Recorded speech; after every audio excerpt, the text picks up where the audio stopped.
If you run on coffee, love the aroma of the brew, and your favorite part of the day is sipping a delicious cup of coffee, then this edition of Health Options is one you must watch, as you will get to know about the good, the bad, and the ugly side of one of the most popular beverages in the world.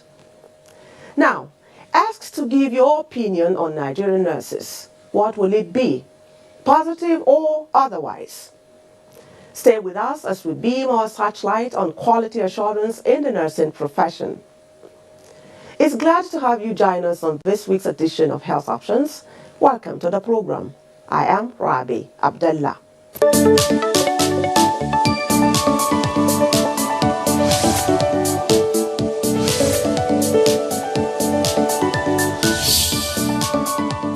This is Health Options, and we're looking at quality assurance in the nursing profession. We first of all take you to the streets to know what people have to say about Nigerian nurses. They are competent in what they are doing, but most of these nurses end up leaving Nigeria to other countries to practice. So government should try to put that in place so that our nurses can practice. They are good, especially the matrons. Before one will be a nurse, you must be somebody who is humble and sympathetic. They attended to me when I go to them, when occasion demands, and I enjoy the treatment they give to me. There are some complaining that maybe they are very harsh, they don't attend to patients, this and that, but me, I've not had such an encounter. Nigerians there with divergent opinions about Nigerian nurses. Joining me in the studio to discuss quality assurance in the nursing profession is the Secretary General and Registrar of the Nurses and Midwifery Council of Nigeria, Farouk Umar Abubakar. Welcome to Health Options, Mano Farouk. Thank you. All right. We're discussing a critical, element of health professionals, talking about nurses. Okay. I don't know, I just love nurses. I love to see them wearing their sparkling white uniform and all of that. So, but somehow there's been tales not too pleasant about Nigerian nurses. Let's begin with that. A lot of people have one or two not too good to hear things about nurses, especially their attitude in hospitals. Can we start from there? Why do some nurses tend to be cantankerous in their behavior towards patients?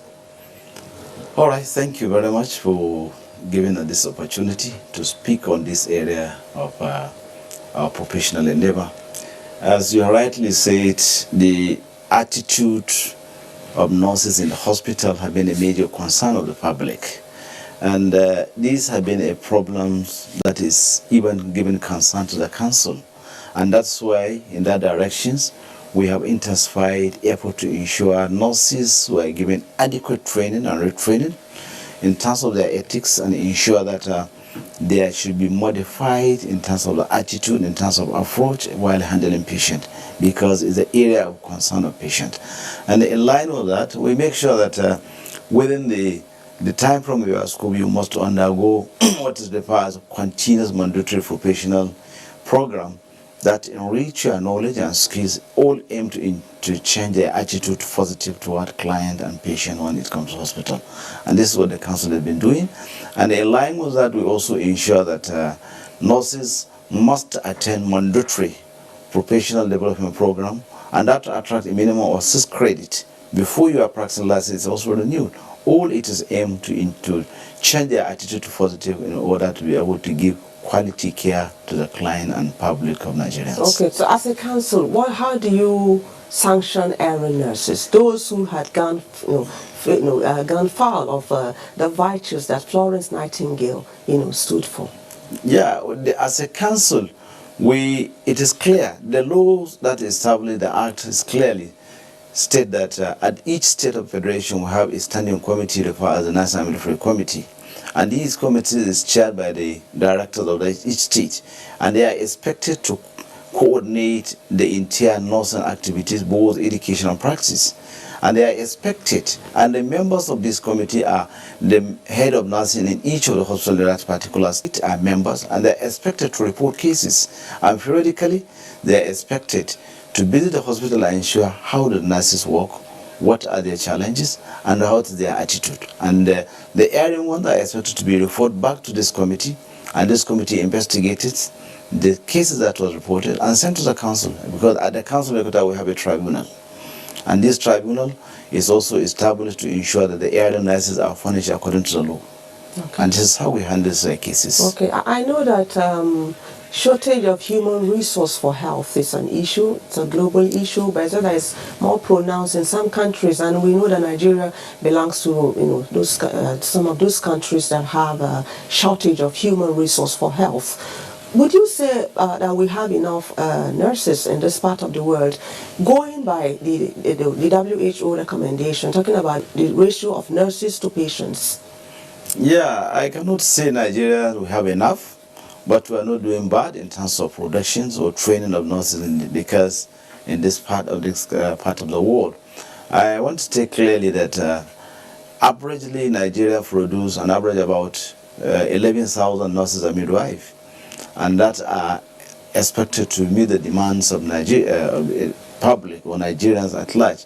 And in spite of this, you find some of our nurses are rated as one of the best in the world, and that's why you find there is higher number of nurses leaving this country for greener pasture, for any other reason. So we not mean that we have enough, but we are doing our best, and the number of nurses we have, they are doing their best. And one of the major challenges we have is the issue of employment, which is a general menace affecting any part of the country, especially at the state level and local government level.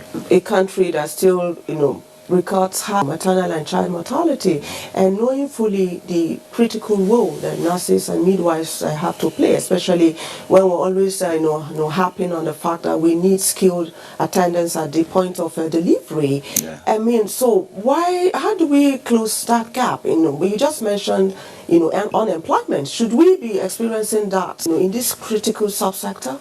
To close that gap, as a council, we are doing all that cool to ensure that we make this professional available. Just to tell you, last month we released the result of professional midwives. We had about 2,648 were qualified midwives, and they are now available. And the question is, who employ them? Now we left for the three tiers of government to employ them: federal, state, and the local government. And most of the time, last few years back, about 3 to 4 years, the federal government came out with an initiative which referred the mandatory community midwife, which necessitated every midwife must spend 12 calendar months in the rural areas before she is registered and practiced as a professional midwife. And that policy has yielded positive result. But unfortunately, that program was crushed by local governments and the state, some of the state, because they are unable to fulfill part of the agreement. These midwives were fostered in the rural areas. They were abandoned, no little allowances. Some of them could not have even the accommodation. Leaving only the federal that are giving the substantial, paying the allowances of these midwives. So you find most of the times midwives were abandoned for a number of months, no salary, no allowance. Some of them were not even given the basic facilities that require accommodation and what have been at the rural areas. But actually, that one-year mandatory has made a positive impact to the life of Nigerians and has reduced the toll of infant mortality in this country. So a lot depends on states and local governments really getting involved and doing the needful, playing their own parts where this is concerned to really make it work, right? Yeah, exactly. If the state and local government should now fulfill this aspect, because the way the program is structured, at the end of 12 calendar months, a midwife is at liberty to be employed by the local government or the state, and she can be able to continue serving the community. But unfortunately, even the allowances, some of the state are not paying. And this midwife, there was no option rather to leave the rural areas to the urban areas, where they are employed mostly by the teachers. A lot of them are even the countries. That's why we have the issue. brain drain in the nursing profession, right? From our record, I want to tell you that we have an average of about 3,500 nurses and midwives in this country. These are the ones that on an annual basis? On an annual basis.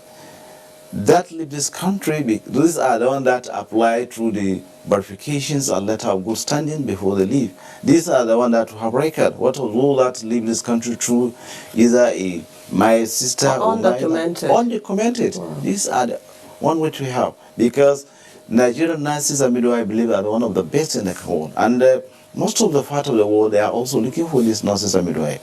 Despite not only in Nigeria we have the shortage, other parts of the world they are also having the shortage of midwives. So they are taking advantage of some of our shortcomings and now employ our nurses and midwives. Okay, so what are you doing to curb quackery and other vices that some of your nurses indulge in? I've had cases of fake nurses being arrested here and there. What are you doing? Yeah, what we are doing as a council, we have a standing committee at the state level, and these committees, they are empowered by relevant section of the Act to go and visit any health institution at their state level, ensure these nurses, are they qualified, are they licensed to practice, if they are not. And I want to acknowledge the effort of security agents that are teaming up with the state nurse and midwifery committee, and most of them have been arrested and now been appear before a court of jurisdictions, and we have so many cases in Lagos, even here in Abuja, and where some of these that were arrested as crack nurses were arraigned before the court, and the trial is ongoing as usual. So what about the ones going beyond their boundaries? We've had cases where you see a nurse setting up a clinic in her home and, playing the role of a doctor, a pharmacist, and all of that. They are bound. How do you fish such out? What do you do to such? They are still part of cracks, and these are within the jurisdiction of this committee to checkmate and see, are they qualified, are they licensed, are registered by National Military Control Practice. If they are not, then obviously they will be apprehended. Sometimes back you inducted foreign trained nurses. Yeah. Has it always been? Yeah, these are also additional effort the country is making, because Nigerians, they have multiple opportunities going outside to be trained, and after you have trained, we have laid down guidelines before we register anybody that was trained outside the country.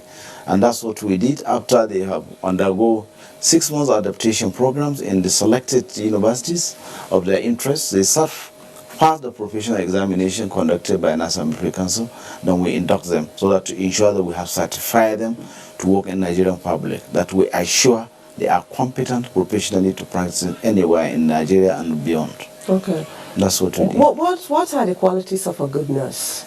Well, qualities of a good nurse, after attaining the required knowledge and skill, he or she must be dedicated, must be empathetic, must be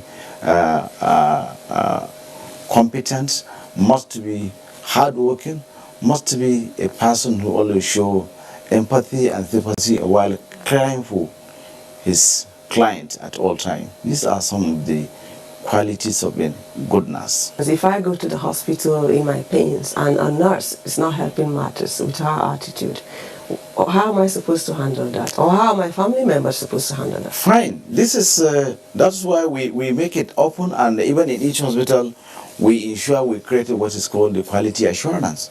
It's part of the tool that we ensure each institution, especially the tertiary and secondary, we must have a department of nursing that is responsible for that. These are responsible to receive complaint from client, and it is suspected, and that's why I tell you, each member, the head of nursing at that institution is a member of that committee.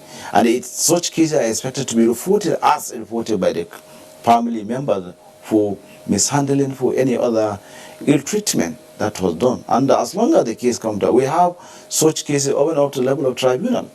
And as long as such cases were investigated, and we now make the nurse appear before the tribunal and now pay the consequences.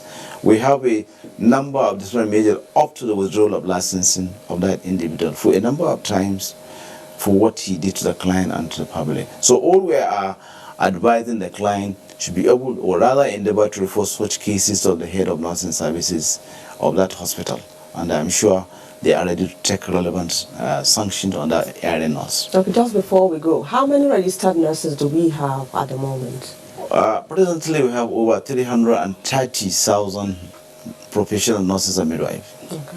Yes, and these are of different categories. The general nurses, which is about over 183,000, midwives over 120,000, while other categories of specialities we refer as post-basic, and they are over.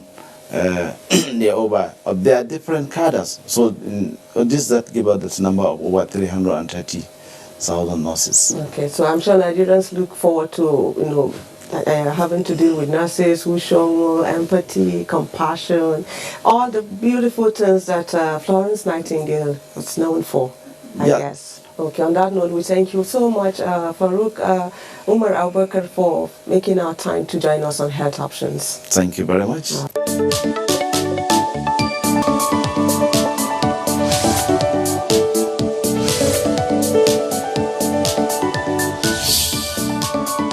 Moving on now, there is a quote that 3 cups of coffee a day keeps the doctor away.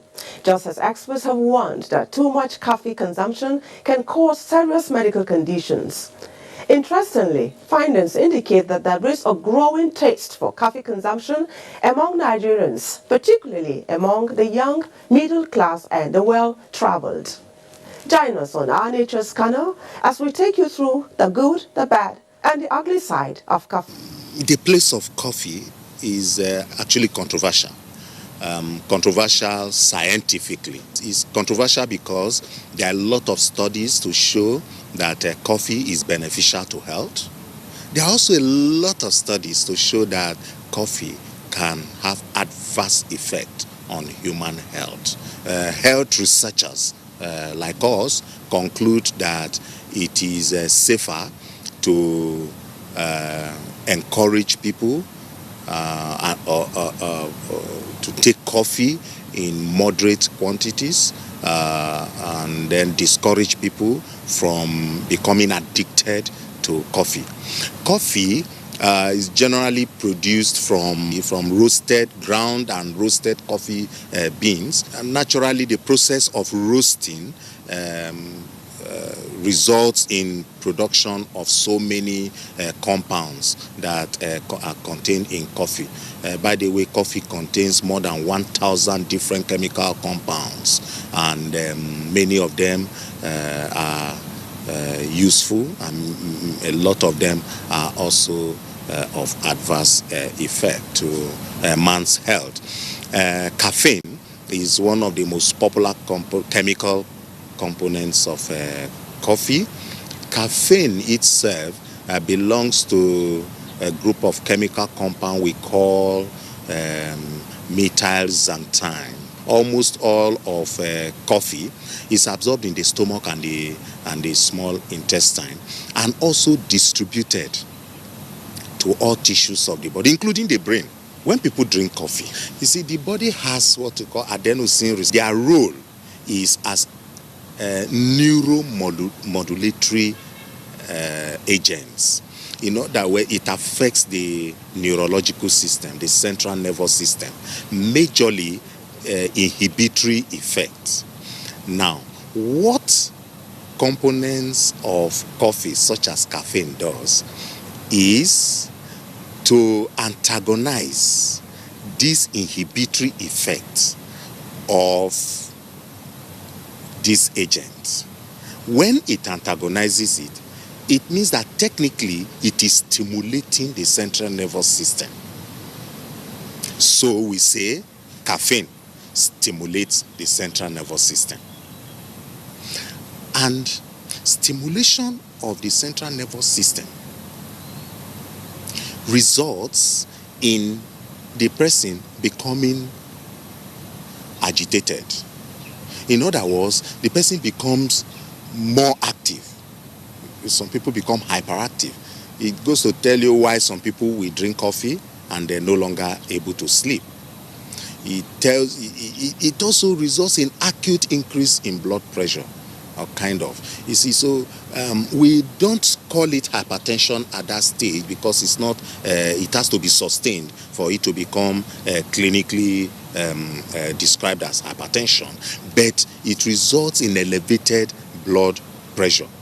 You also see the person, it also increases diuresis. You see the person getting to urinate more often because most part of the system is now stimulated, and so there's increase in metabolic activities.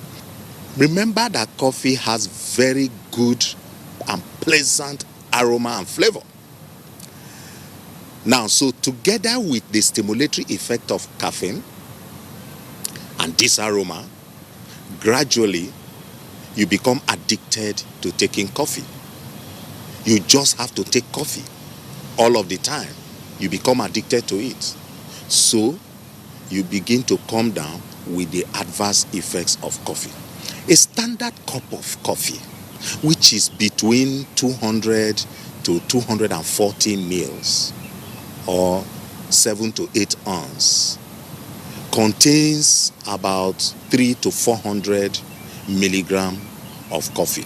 This is scientific. This is based on empirical studies in our laboratories. What has been proven scientifically is anybody taking between 1 to 4 cups of coffee a day is actually doing a good thing, because all the different organs of the body, such as the heart, the kidney, the liver, general body systems, benefit when you take this minimal amount or volume of coffee in a day.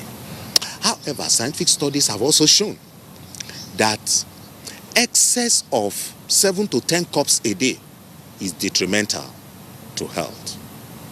It results in so many or percolative coffee.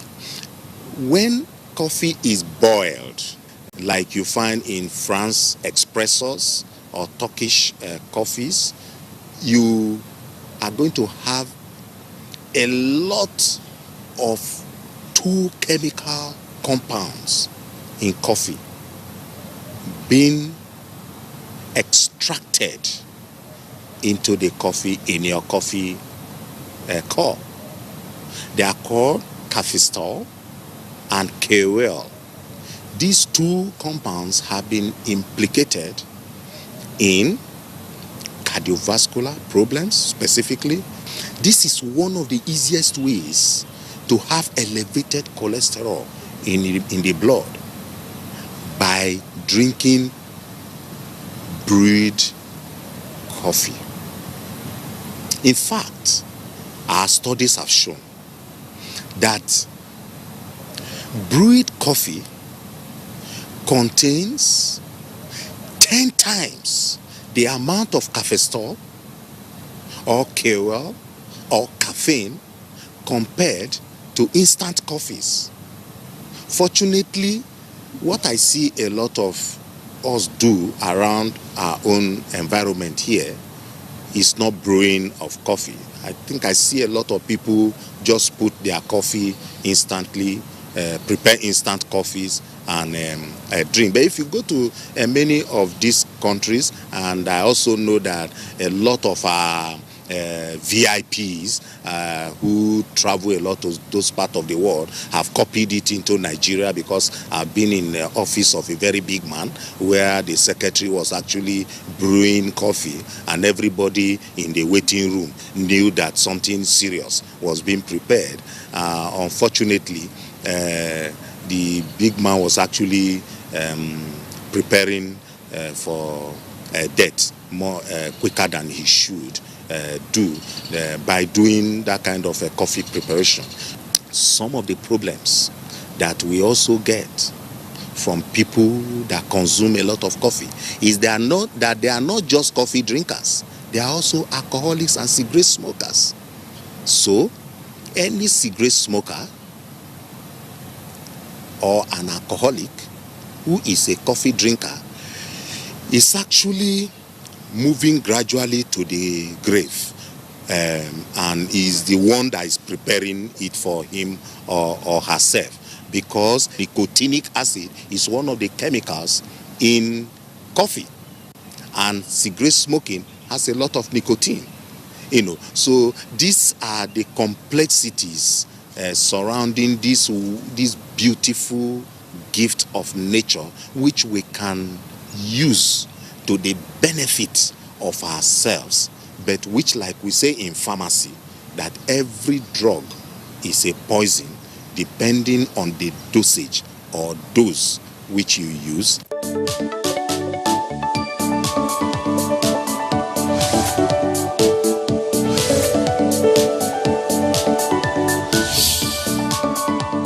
Like we have always told you on this program, moderation is key.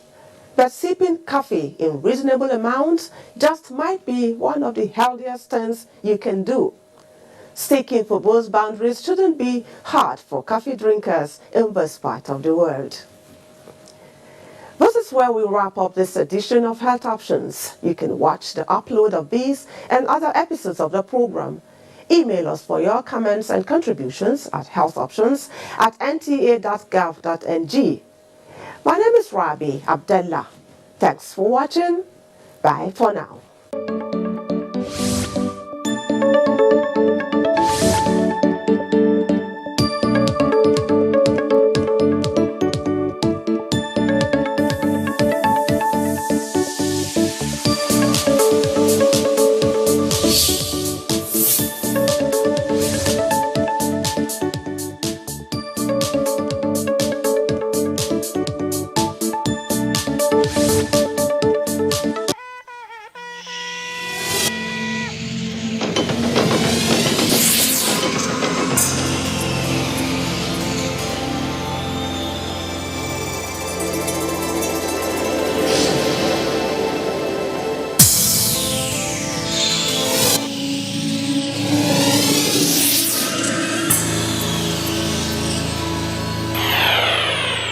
NTA, you can't beat the rich.